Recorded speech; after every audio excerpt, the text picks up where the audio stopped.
Welcome to Integrity Inspire, your daily dose of inspiration and motivation, featuring the bright and talented members of the Integrity Marketing Group family. Now, here's your host, Integrity co-founder and CEO, Bryan W. Adams. Well, hey, everybody. Thanks so much for joining today's Inspire podcast. I'm so excited to get started on something that's a little bit different here. Typically, what we do is we really spend time getting to know our other leaders. We've got so many industry icons here at Integrity, and really we've spent this time to get to know them better, learn from their years of experience and their wisdom in the business. And today we're having our first ever guest speaker on the Inspire podcast, and it's somebody who's had just an incredible impact on my life and on my career, and really has had a huge impact on where integrity has come overall. Back in 2005, I had the opportunity, one of my friends in the business gave me a DVD and said, "You've got to watch this DVD. And when you watch this, there's a speaker that is going to change the way that you look at the significance of the business that we're in." And they gave me this DVD, and I remember going home and honestly, I left it on my shelf for quite some time. And one night I decided to pull it out and watch it. And when I watched that DVD, it really changed the way I look at the purpose of the life insurance business and the way that we serve people and the impact that we have on the lives of families all across the country. It was this video of this guy named Joe Jordan, who's an incredible speaker and incredibly gifted leader in the life insurance business.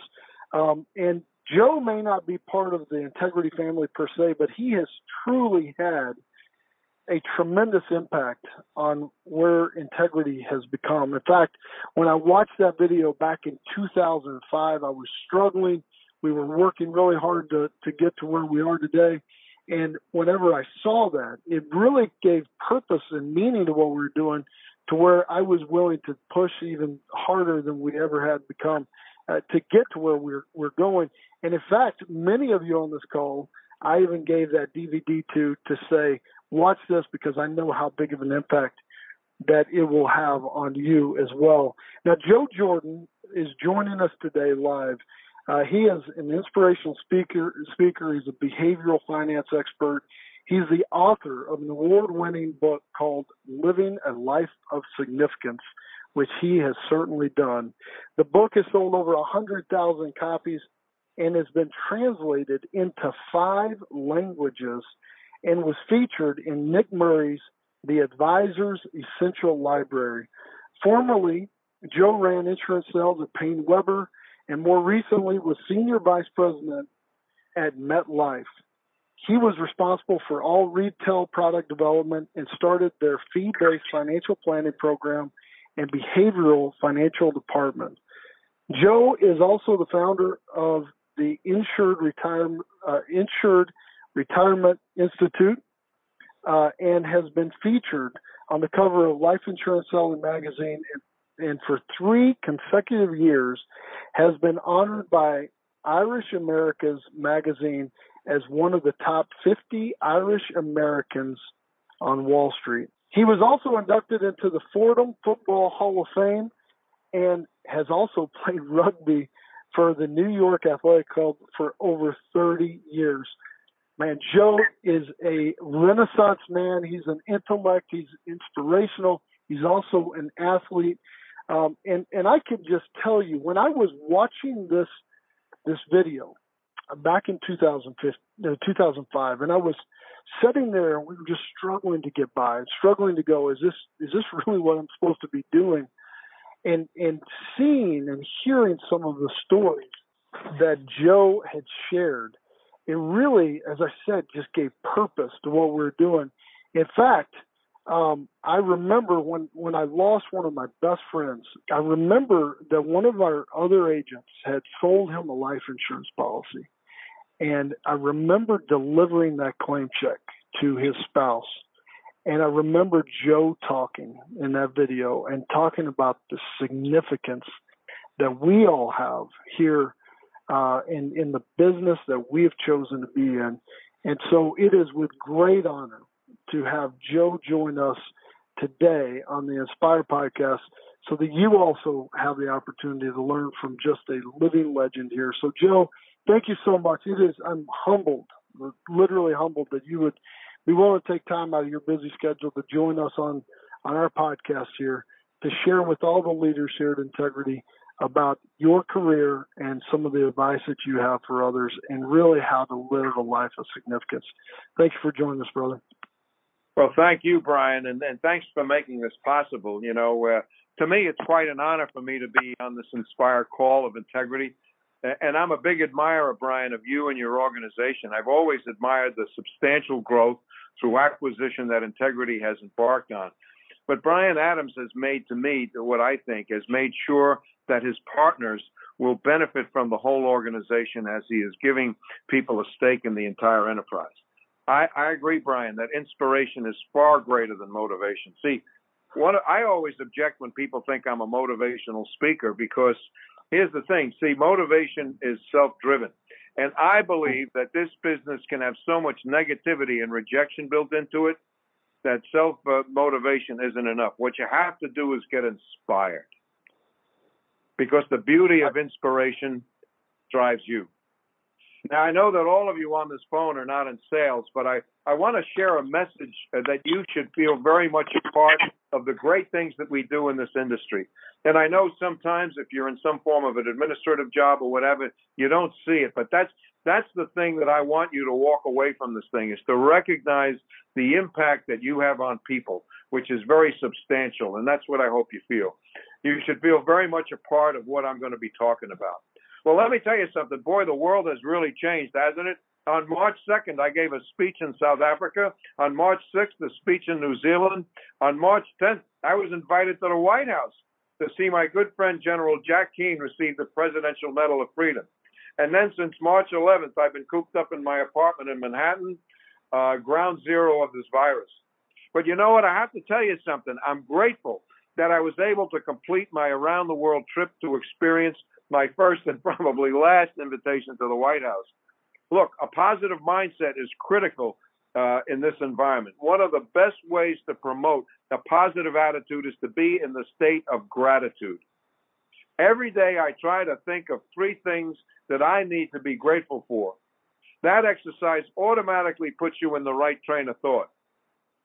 Think about and put together a gratitude list of all of the things that you're grateful for.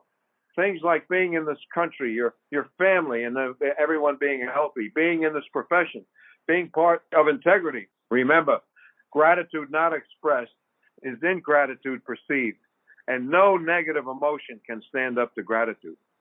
So as we look at the financial marketplace, it's quite a coincidence that March 9th, 2020 was the 11th anniversary of the crescendo of global panic that marked the bottom of the bear market of 07-09.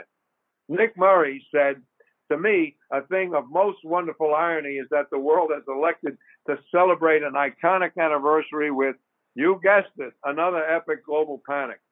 This is the fastest the market has gone down on an all-time high, a bear market, and it took only 22 days.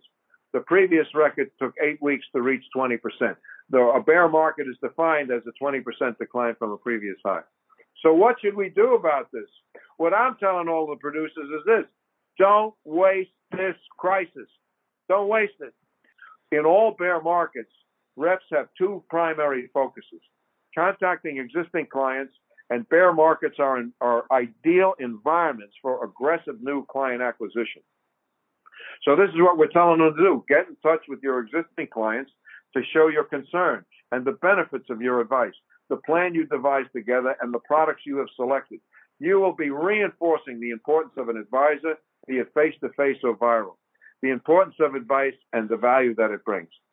You may recall that in the original DOL, Department of Labor, rule, when they came out with their rule, the concept was the commoditization of all transactions without advice. The only non-commoditized benefit we provide is advice. The DOL authors approach the situation like it was a math problem. They don't even bring into the idea of the emotions that people feel. What they said was you need low fees and the advice is worthless because most of the people in the business are crooks. Couldn't be further from the truth. I wonder how these DOL authors behaved when the market began to crash. That is, of course, if they followed their own advice. Remember this is important. A well-timed intervention can be worth a decade's worth of fees. You know, a lot of times what happens is the market crashes and people panic and they want to get out and they buy high and they sell low. And that does not work. And so what happens is they need someone they trust to tell them that you got to live through this thing and make it happen. That's the benefit in terms of from an investing point of view, of people in our business. However, they also do this knowing full well that there may be some clients who are so anxiety-racked and are inconsolable, or some of them begin to blame the rep. They have to cut that tie, and they shouldn't obsess over this group. They should think of all of the clients who have been abandoned by their advisor. There are people hiding under the desks right now who desperately need someone in their life. So Joe, right now, with all of your experience, what would you recommend that we tell advisors to do? Remember, the business is built on two foundations, prospecting and everything else, okay? And being a calm voice of reason constitutes the ultimate differentiation, and it's very rare in times like this. Even if you don't succeed at first, people remember and respect you. It may prove to be a little easier now that a lot of people are home. Maybe once in 10 years, we get to prospect with rational optimism at a moment when no one else is. One of the prospecting techniques that I'm a big fan of is something called the daily contact commitment. And what we're telling reps to do is you commit to call X number or get in touch with X number of prospects per day. It's not just calling, could be also Skype and all of these other things. I didn't make this up. My manager made me do it back in home life in 1974. He told me that I had to contact 10 people a day. I didn't know I couldn't do it, so I did. What's different about this is managing to effort and not results. See, reps don't control their results. They don't control whether someone sees them or whether someone buys from them. They don't control the stock market, interest rates, or the weather. The only thing they control is their effort. And Gandhi said that true satisfaction doesn't come in the accomplishment. It comes in the effort. Total effort is total victory. And that's why sometimes when you're dealing with your reps, you really have to understand what they go through when they're trying to make this thing happen, and you should be very supportive of them, okay? And here's something else that's different. In my cases, if I had 10 no's, I had a successful day because I did something positive and I was in control. It's just the fact that the only way to hear a yes is to hear more no's. And we don't spend enough time giving ourselves credit for doing something that most people could not do. The more you prospect, the better you feel, and the better you feel, the more you prospect. And look, I don't think this is just something they do. I believe it's a reaffirmation of faith. So, Joe, whenever I first listened to your message and just kind of got to hear it, you were talking about a friend of yours that was before 9/11 that you were going to talk to about insurance. Would you mind just sharing that story and just kind of what happened in the aftermath of that? Yeah, there were a couple of guys who was on my rugby team, and they had some big jobs, big Wall Street firms, and we went and talked to them about getting some term life insurance, and of course we were competing with patio furniture and all of this other stuff, and it just didn't happen. And then of course at 9/11, what happened was we lost like 8 guys on our rugby team, and there was no death benefit paid.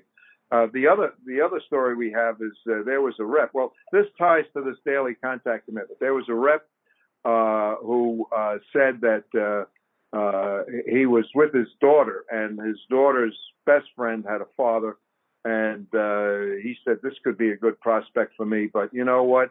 I'm out here and they're playing soccer, and my daughter's going to jump on my bones if I'm asking this guy and what have you. He didn't do it. And this person wound up getting killed in a plane crash. And to this day, he laments it. See, that's really the issue that I think one of the things you have to come to grips with. We seldom fail with things we tried and failed at. We usually fail when we don't try them at all. And so he felt that if he had a daily contact commitment, and he had that, that what he could have done was maybe he was up to 8, and he would have asked the guy, and maybe the guy said yes. And for $100 a month, they could have had $1 million of term insurance even, and perhaps the family could have stayed a few more years in the house instead of what happened to them. So those are kind of the daily things that, the daily things that happen. And that's the stuff about having the reaffirmation of faith. And I think faith is important because you have to believe that you do something for a higher purpose. I believe that's critical when you're prospecting. Remember, I said prospecting and everything else. I think it's critical that you feel that you do something that's really worthwhile, that you operate at a higher purpose. And I think knowing that you labor for a higher purpose gives you the courage to face rejection of prospecting. The minute you stop prospecting, it's dead. And all of the different products that you sell, all of the different offerings that you provide helps people in certain ways, and they come back to you big time. And that's really the idea of living a significant life. Because look, here's the bottom line. The business is built on 3 variables, right? The quality of your work, the number of people you show your work to, and the reaction or non-reaction from people you show your work to. You control the first 2, you have no control over the third. And you can only help people who want to be helped. You can only help people who want to be helped by you, and you can only help people who want to be helped by you now. And sometimes with all your best efforts, you just have to say, next. That's why the business is built on prospecting and everything else, all right?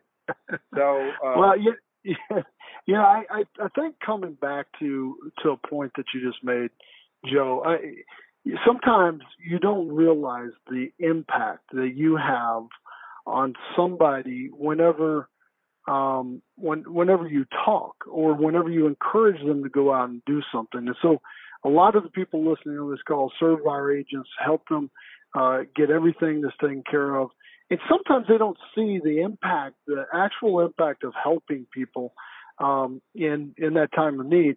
Now, whenever I remember watching your DVD, and I remember being just completely inspired by your message, by your passion, by just the purpose of the business that we're in, about helping others plan for these needs. And I remember going and talking to all of my friends at the time and saying, you have to get life insurance.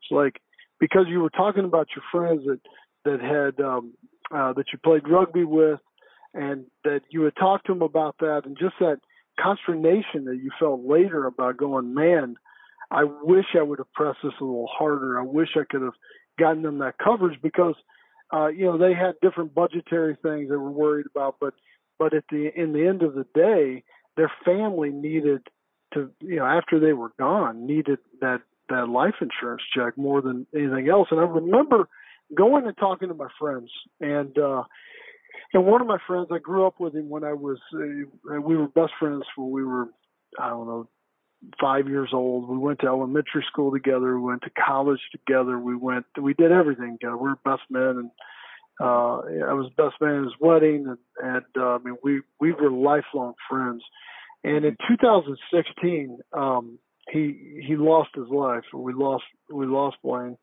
And I remember after I talked to them about buying that life insurance policy, that he and his wife agreed to meet with one of our agents, and they bought a life insurance policy, a term life product. They had just recently gotten married. They had this kind of, they obviously had a need. They fitted it into their budget, but honestly never thought that they would ever really use it. When he died, I remember calling the insurance company. I was at the house the next morning, and I was thinking about, oh my gosh, what happened? What's going to happen to her? Is she going to be able to take care of her family? They got 2 little kids, beautiful house. And I called that insurance company, and they said, yeah, it's in force, and we'll pay the death claim right away. And I remember getting that death claim and going through that with her. And to this day, that was back in 2016. Today, they're still in that home. They're still in the home. The kids are doing well.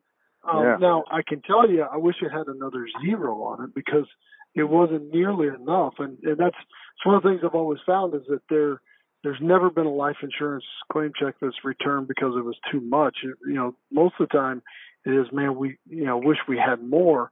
But I remember thinking about you. I remember sitting in their home when I talked to her, and I remember watching that DVD, Joe. And I remember you talking about your buddies that you played rugby with and how you had that moment of going, man, I wish I would have done more. And I remember just being so thankful that Blaine and his wife bought that life insurance and saw it come full circle and just that impact that the business that we're in has.